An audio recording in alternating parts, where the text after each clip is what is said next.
Kannada industry ಅವ್ರದ್ದು nut Bolt tight ಮಾಡ್ತೀನಿ ಅಂತ ಡಿ.ಕೆ. ಶಿವಕುಮಾರ್ ಅವರು ಒಂದು ಗತ್ತಲೆ ಹೇಳ್ಯಾರ.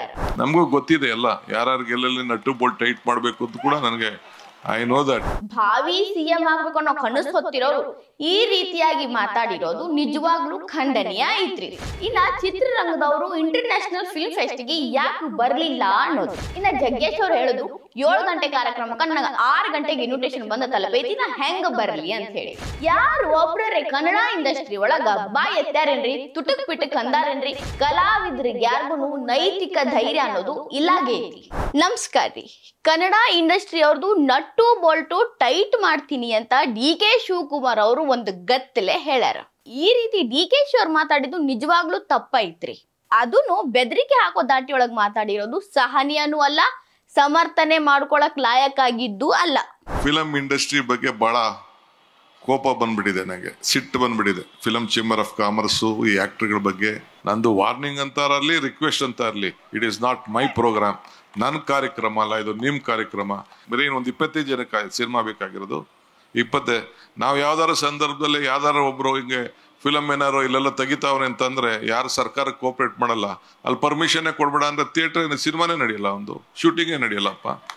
ನಮಗೂ ಗೊತ್ತಿದೆ ಎಲ್ಲ ಯಾರ್ಯಾರಿಗೆ ಎಲ್ಲೆಲ್ಲಿ ನಟ್ಟು ಬೋಲ್ಟ್ ಟೈಟ್ ಮಾಡಬೇಕು ಅಂತ ಕೂಡ ನನಗೆ ಐ ನೋ ದಟ್. ಒಬ್ರು ಉಪಮುಖ್ಯಮಂತ್ರಿಯಾಗಿ ಸರ್ಕಾರದ ಅಧಿಕಾರಿಯಾಗಿ ಭಾವಿ ಸಿಎಂ ಆಗ್ಬೇಕು ಅನ್ನೋ ಕನಸು ಹೊತ್ತಿರೋರು ಈ ರೀತಿಯಾಗಿ ಮಾತಾಡಿರೋದು ನಿಜವಾಗ್ಲೂ ಖಂಡನೀಯ ಐತ್ರಿ. ಹಿಂಗ ಇಡೀ ಇಂಡಸ್ಟ್ರಿಗೆ ನಾವು ಬೆದರಿಕೆ ಹಾಕೋದೇನೈತಲ್ಲ, ನಾವಿಲ್ದ ನೀವಿಲ್ಲ ಅಂತ ಹೇಳ್ದಂಗೈತಿ. ಇದನ್ನ ಬ್ಯಾರೆ ಬ್ಯಾರೆ ಆಯಾಮಗಳೊಳಗೂ ನಾವು ನೋಡ್ಬೋದು ನೋಡ್ರಿ. ಮೊದಲನೇದು ಡಿ.ಕೆ. ಅವ್ರು ಯಾಕೆ ಹಿಂಗ ಮಾತಾಡಿದ್ರು, ಇನ್ನ ಚಿತ್ರರಂಗದವರು ಇಂಟರ್ನ್ಯಾಷನಲ್ ಫಿಲ್ಮ್ ಫೆಸ್ಟ್ಗೆ ಯಾಕೆ ಬರ್ಲಿಲ್ಲ ಅನ್ನೋದು. ಮೂರನೇದು ಚಿತ್ರರಂಗ ಮತ್ತು ರಾಜಕಾರಣ ಎರಡೂ ಬೆರೆತುಕೊಂಡಿರೋದು. ಇವು ಮೂರೂನು ನಾವು ನೋಡ್ಬೇಕಾಗ್ತೈತಿ. ಡಿ.ಕೆ. ಅವ್ರು ಹೇಳಿರೋ ದಾಟಿ ಸರಿ ಇಲ್ಲ. ಆದ್ರೆ ಒಂದು ರೀತಿಯಲ್ಲಿ ನೋಡ್ಬೇಕಂದ್ರೆ ಚಿತ್ರರಂಗದವರು ಸ್ವಯಂ ಪ್ರೇರಿತವಾಗಿ ನಮ್ಮ ಕಾರ್ಯಕ್ರಮ ಐತಪ್ಪ ನಾವು ಹೋಗ್ಬೇಕು ಅಂತ ಬರಬೇಕಾಗಿತ್ತು. ಆದ್ರ ಬಹಳಷ್ಟು ಮಂದಿ ಬರ್ಲೇ ಇಲ್ಲ. ಎಲ್ಲೋ ಬೆರಳನಿಕೆಷ್ಟು ಕಲಾವಿದ್ರು ಮಾತ್ರ ಈ ಕಾರ್ಯಕ್ರಮದಾಗ ಹಾಜರಿದ್ರು. ಈಗ ಕನ್ನಡ ಸಾಹಿತ್ಯ ಸಮ್ಮೇಳನ ನಡಿತೈತಿ, ಅಲ್ಲಿ ಯಾರಿಗ್ಯಾರು ಇನ್ವಿಟೇಷನ್ ಕೊಡಂಗಿಲ್ಲ, ಸರ್ಕಾರದವ್ರಿಗೆ ಬಿಟ್ರ. ಅವರೇ ನಮ್ಮ ಕಾರ್ಯಕ್ರಮಪ್ಪ, ನಮ್ಮ ಕವಿಗೋಷ್ಠಿ, ನಮ್ಮ ಬರವಣಿಗೆ, ನಮ್ಮ ಪುಸ್ತಕಗಳು ಬಂದಿರ್ತಾವಂತ ತಮ್ಮ ಸ್ವ ಇಚ್ಛೆಯಿಂದ ಬರ್ತಾರ. ಈಗ ಹಂಗ ಸಂಗೀತ ಕಾರ್ಯಕ್ರಮನೂ ಹಂಗ. ಸಂಗೀತ ಕಾರ್ಯಕ್ರಮ ಎಲ್ಲರೂ ನಡೆದ್ರೆ ಎಷ್ಟೋ ಮಂದಿ ಸಂಗೀತಗಾರರು ತಾವಾಗಿ ಸ್ವ ಇಚ್ಛೆಯಿಂದ ಹೋಗಿ ಪಾಲ್ಗೊಳ್ತಾರ. ದೊಡ್ಡೋರ್ಗೆ ಗೌರವ ನಮ್ಮನ್ನ ಸಲ್ಲಿಸೋನು ನಮ್ಮ ಗುರುಗಳು, ನಮ್ಮ ಸಂಗೀತ ಗುರುಗಳು ಬಂದಿರ್ತಾರಂತ ಬರ್ತಾರ. ಹಂಗ ಈ ಫಿಲ್ಮ್ ಫೆಸ್ಟಿಗೆ ಫಿಲ್ಮ್ ಇಂಡಸ್ಟ್ರಿ ಅವರು ಬರಬೇಕಾಗಿತ್ತು. ಇನ್ನ ಚಿತ್ರರಂಗದವ್ರು ಯಾಕಪ್ಪ ಬರ್ಲಿಲ್ಲ ಅಂತ ನೋಡೋದಾದ್ರ ನಮ್ಮಲ್ಲಿ ಒಂದು VIP ಕಲ್ಚರ ಬಿಲ್ಡ್ ಆಗೈತಿ. ಚಿತ್ರರಂಗದವ್ರಿಗೆ ಕರಿಬೇಕು, ಮನಿಗೆ ಹೋಗಿ ಕರೀಲಿಲ್ಲ ಅಂದ್ರೆ ನಮ್ಮನ್ನ ಕರೆದಿಲ್ಲ ನಾವ್ಯಾಕೆ ಬರೋನು ಅಂತಾರ. ಇನ್ನೊಂದು ಕಾರ್ ಇಡಿಸಿ ಸ್ಟೇಜ್ ಮೇಲೆ ಕರ್ಕೊಂಡು ಬಂದು ಮತ್ತ ಫ್ರಂಟ್ ರೋ ಸೀಟಿಗೆ ಕುಂದಿರಿಸಿ ಅವ್ರಿಗೆಲ್ಲ ಜೈ ಜೈ ಅನ್ಬೇಕು. ನಮ್ಮ ಹೀರೋ, ನಮ್ಮ ಹೀರೋಯಿನ್, ನಮ್ಮೋರು ಅಂತ ಜೈಕಾರ ಹಾಕಿ ಒಂದ್ ರೀತಿ ಹುಮ್ಮಸ್ ಕೊಡ್ಬೇಕು. ಈ ಕಲ್ಚರ್ ಇದ್ರೆ ಅವರು ಬರ್ತಾರ, ಇಲ್ಲಂದ್ರ ಅವರು ತಾವಾಗೆ ತಾವು ಬರಂಗಿಲ್ಲ. ಅವ್ರಿಗೆ ಅಲ್ಲಿ ಏನಾಗತ್ತ ಅಂದ್ರ ನಮ್ಮನ್ನ ಕರ್ದಿಲ್ಲ ಅನ್ನೋ ಮಾತು ದೊಡ್ಡದಾಗತ್ತ. ಇನ್ನ ಜಗ್ಗೇಶ್ ಅವ್ರು ಹೇಳಿದ್ರು 7 ಗಂಟೆ ಕಾರ್ಯಕ್ರಮಕ್ಕೆ ನನಗೆ 6 ಗಂಟೆಗೆ ಇನ್ವಿಟೇಷನ್ ಬಂದ ತಲುಪೈತಿ, ನಾ ಹೆಂಗ ಬರ್ಲಿ ಅಂತ ಹೇಳಿ. ಈಗ ನೋಡ್ರಿ, ಇಂಟರ್ನ್ಯಾಷನಲ್ ಫಿಲ್ಮ್ ಫೆಸ್ಟಿವಲ್ಲು ಬೆಂಗಳೂರಾಗ ಇದೇ ತಾರೀಕಿಗೆ ನಡಿತೈತಿ ಅಂತ 3-4 ತಿಂಗಳ ಮುಂಚೆನ ಗೊತ್ತಾಗೈತಿ.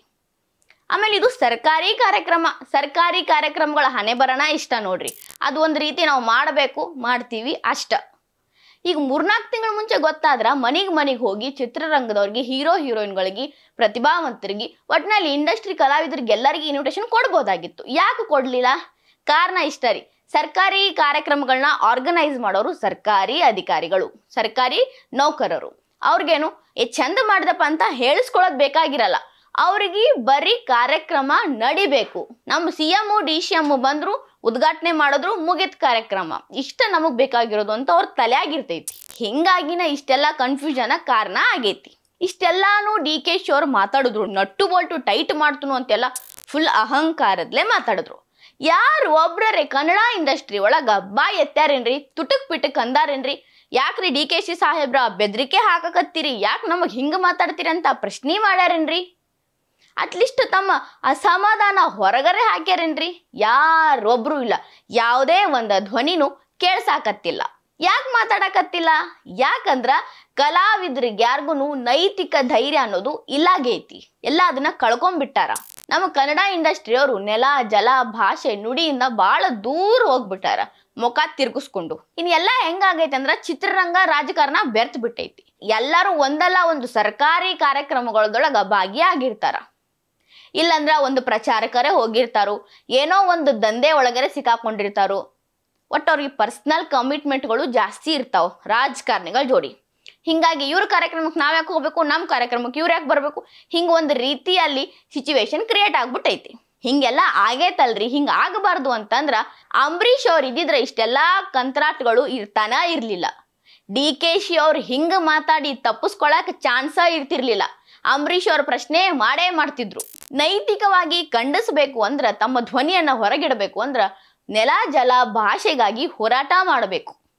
ನಾವು ನಮ್ಮ ನೆಲವನ್ನ ಕಾಪಾಡ್ತೀವಿ, ನಾವು ಚಿತ್ರರಂಗದವ್ರು ಆದ್ರೆ ಏನು, ಇದು ನಮಗೂ ಸೇರಿದ ನೆಲ, ನಮ್ಮ ಭಾಷೆ, ನಮ್ಮ ರಾಜ್ಯ ಅಂತ ಹೇಳಿ ಧ್ವನಿ ಎತ್ತಬೇಕು. ಹಿಂಗ ಅವ್ರ ಧ್ವನಿ ಎತ್ತಿಲ್ಲ ಅಂದ್ರ ಅವ್ರಿಗೆ ಮಾತಾಡೋ ಧೈರ್ಯ ಬರಕ್ಕ ಚಾನ್ಸ ಇಲ್ಲ. ಇನ್ನು ಮೇಕೆದಾಟುಗ ಬರ್ಲಿಲ್ಲ ಅಂತ ಹೇಳಿ DKಶಿ ಅವ್ರು ಹೇಳ್ತಾರಲ್ಲ, ಅವ್ರಲ್ಲಿ ಬಂದಿಲ್ಲ ಅಂದ್ರೆ ತಪ್ಪಿಲ್ರಿ. ಅದು ನಿಮ್ಮ ಪಕ್ಷದ ಕಾರ್ಯಕ್ರಮ. ಪಕ್ಷದ ಕಾರ್ಯಕ್ರಮಕ್ಕೆ ಬಂದಿಲ್ಲ ಅನ್ನೋದು ತಪ್ಪಾಗಂಗಿಲ್ಲ. ಆದ್ರ ಕಾವೇರಿ ಹೋರಾಟ, ಕನ್ನಡ ಪರ ಹೋರಾಟ, ಭಾಷಾ ಹೋರಾಟ, ಹಿಂಗೆ ಯಾವ್ಯಾವ್ದು ಅದಾವಲ್ಲ, ಮೇನ್ ರಾಜ್ಯಕ್ಕೋಸ್ಕರ ಅಂತ ನೆಲ ಜಲಕ್ಕೋಸ್ಕರ ಅಂತ ಅದಾವಲ್ಲ, ಅದಕ್ಕೆ ಬಂದಿಲ್ಲ ಅಂದ್ರೆ ದೊಡ್ಡ ತಪ್ಪಾಕೈತಿ. ಅವ್ರು ಬರಬೇಕು. ಬಂದಿಲ್ಲ ಅನ್ನೋ ಕಾರಣಕ್ಕ ಈಗ ನೈತಿಕ ಸ್ಥೈರ್ಯ ಅವರಲ್ಲಿ ಇಲ್ಲ. ಇನ್ನ ತಮಿಳ್ನಾಡು ನೋಡ್ಬೇಕ್ರಿ. ತಮಿಳುನಾಡು ಒಳಗ ಎಲ್ಲಾ ಕಲಾವಿದರು ಸಾಮಾಜಿಕ ಹೋರಾಟದಾಗ ಮುಂದಿರ್ತಾರ. ತಮ್ಮ ಭಾಷೆ, ನೆಲ ಜಲ ರಾಜ್ಯ ಅಂದ್ರ ಎಲ್ಲಾದ್ರಾಗೂ ಮುಂದಿರ್ತಾರ. ತಪ್ಪನ್ನ ಖಂಡಿಸ್ತಾರ. ಅವ್ರ ಚಿತ್ರಗಳನ್ನು ನೋಡ್ಬೋದು ನೀವು. ತಮ್ಮ ಚಲನಚಿತ್ರದೊಳಗುನು ಅವ್ರ ಭಾಷೆ, ನೆಲ ಜಲ ಎಲ್ಲದ್ರ ಬಗ್ಗೆನೂ ಒಂದು ಫೋಕಸ್ ಇರುತ್ತ. ಅದ್ರ ಪರವಾಗಿ ಅವ್ರ ಪಿಕ್ಚರ್ಗಳು ಬರ್ತಾವ. ಖರೆ ನಮ್ಮಲ್ಲಿ ಒಂದು ಡೈಲಾಗ್ ಬಂತ, ಒಂದು ಹಾಡು ಬಂತ, ಮುಗೀತು. ಅಷ್ಟಕ್ಕೆ ಮಾತ್ರ ಸೀಮಿತವಾಗೈತಿ. ವೈಯಕ್ತಿಕವಾಗಿ ಯಾರೂ ಅದನ್ನ ಬೆಂಬಲ ಕೊಡಂಗಿಲ್ಲ. ಅದು ಮೂವಿ ಒಳಗ ಸುಮ್ಮ ಶಿಳ್ಳೆ ಚಪ್ಪಾಳೆಗೋಸ್ಕರ ಸೀಮಿತವಾಗಿ ಉಳಿದ್ ಬಿಟ್ಟೈತಿ. ಎಲ್ಲಿವರೆಗೂ ಕೃತಿ ಒಳಗುನು ಇವರು ನಮ್ಮ ದೇಶ, ನಮ್ಮ ರಾಜ್ಯ, ನಮ್ಮ ಜಲ, ನಮ್ಮ ನೆಲ ಅನ್ನಂಗಿಲ್ಲೋ ಅಲ್ಲಿ ತನಕನು ಹಿಂಗ ರಾಜಕಾರಣಿಗಳ ಕಡೆ ಮಾತಾಡ್ಸ್ಕೊಳ್ಳೋದು ಇದ್ದಿದ್ದ. ಹಂಗೆಲ್ಲ ಒಂದು ನೈತಿಕ ಸ್ಥೈರ್ಯ ಬೆಳೆಸ್ಕೊಂಡು ಆಮೇಲೆ ಹಿಂಗ ಮಾತಾಡೋರ್ಗೆ ಪ್ರಶ್ನೆ ಮಾಡಬಹುದು. ಗೊತ್ತಿಲ್ಲ ಬೆಳೆಸ್ಕೊಂತಾರೋ ಇಲ್ಲೋ. ಬಟ್ ಈಗಂತರೂ ರಾಜಕಾರಣಿಗಳಿಗೆ ಬಾಯಿಗೆ ಬಂದಂಗ ಮಾತಾಡಂಗ ಅವಕಾಶ ಅಂತರೂ ಮಾಡಿಕೊಟ್ಟಾರ. ಈ ವಿಡಿಯೋ ನಿಮಗೆ ಇಷ್ಟ ಆಗಿದ್ರೆ ಲೈಕ್ ಮಾಡ್ರಿ, ಶೇರ್ ಮಾಡ್ರಿ, ಕಮೆಂಟ್ ಮಾಡ್ರಿ. ಇನ್ನ ಇಂಥವು ಹೆಚ್ಚಿನ ವಿಡಿಯೋ ನೋಡಕ ಹೊಸ ದಿಗಂತ ಡಿಜಿಟಲ್ ಚಾನಲ್ಗೆ ಸಬ್ಸ್ಕ್ರೈಬ್ ಆಗ್ರಿ.